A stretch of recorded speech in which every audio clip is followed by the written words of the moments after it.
মশক নিধনে প্রতি বছরই বাজেট বাড়াচ্ছে বরিশাল সিটি কর্পোরেশন। চলছে সচেতনতামূলক নানান কর্মসূচি, তবে কমছে না মশার উপদ্রব। বরং নগরীর নর্দমা, পরিত্যক্ত জলাশয় আর জমে থাকা পানিতে তৈরি হচ্ছে মশার নতুন প্রজনন ক্ষেত্র। তাই প্রশ্ন উঠেছে, বাড়ছে ব্যয়, বাড়ছে উদ্যোগ, কিন্তু কমছে না মশাবাহিত রোগ। আরও বিস্তারিত সৈয়দ মেহেদী হাসানের রিপোর্টে। বরিশাল নগরীর পরিত্যক্ত জলাশয় আর ময়লা নর্দমা এখন মশার অভয়াশ্রম। এসব স্থানে জমে থাকা নোংরা পানিতে বাড়ছে মশার প্রজনন। এটি সরকারি বিএম কলেজের একটি ছাত্রাবাসের দৃশ্য। দুপুর বেলায়ও মশারির ভেতর ঢুকে কয়েল জ্বালিয়ে পড়াশোনা করতে হচ্ছে শিক্ষার্থীদের।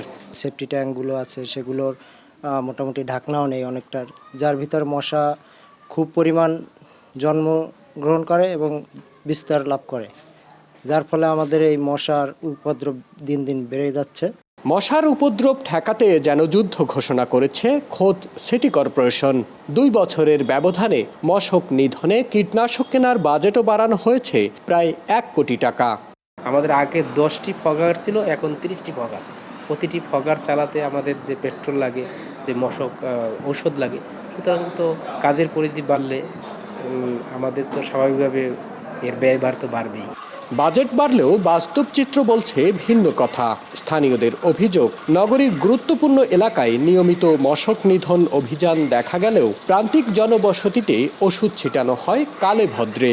পৌরসভা এলাকার মধ্যে মশা নিধনের জন্য কার্যকারী কোনো ভূমিকা আমাদের চোখে পড়েনি। সিটি কর্পোরেশন মাঝে মাঝে দেখি কিছু স্প্রে করে, কিন্তু তাতে যে আসলে ফলপ্রসূ কিছু হয় বলে আমার মনে হয় না এখনো।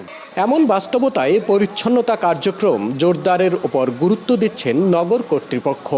পরিষ্কার পরিচ্ছন্নতা প্রথমে, পরিষ্কার খাল, বিল ডোবা বা ড্রেন যেগুলো আছে, বাসাবাড়ি ময়লা আবর্জনা যেখানে যাবো, আমরা সবগুলো চেষ্টা করছি যে পরিষ্কার পরিচ্ছন্ন রাখার জন্য। মশাবাহিত রোগ প্রতিরোধে নাগরিকদেরও সচেতন হওয়ার পরামর্শ চিকিৎসকদের। সকালের এবং বিকেলে যে মশার কামড়ে সাধারণত ডেঙ্গু রোগটি ছড়ায়, সেক্ষেত্রে অবশ্যই আমরা যদি দিনেও শুতে গেলে বা ঘুমাতে গেলে আমরা যেন মশারি ব্যবহার করি। চলতি বছরের প্রথম 7 মাসে বরিশাল বিভাগে ডেঙ্গুতে আক্রান্ত হয়েছেন 5,000-এর বেশি মানুষ। এ সময়ে প্রাণ হারিয়েছেন 8 জন। সৈয়দ মেহেদী হাসান, স্টার নিউজ, বরিশাল।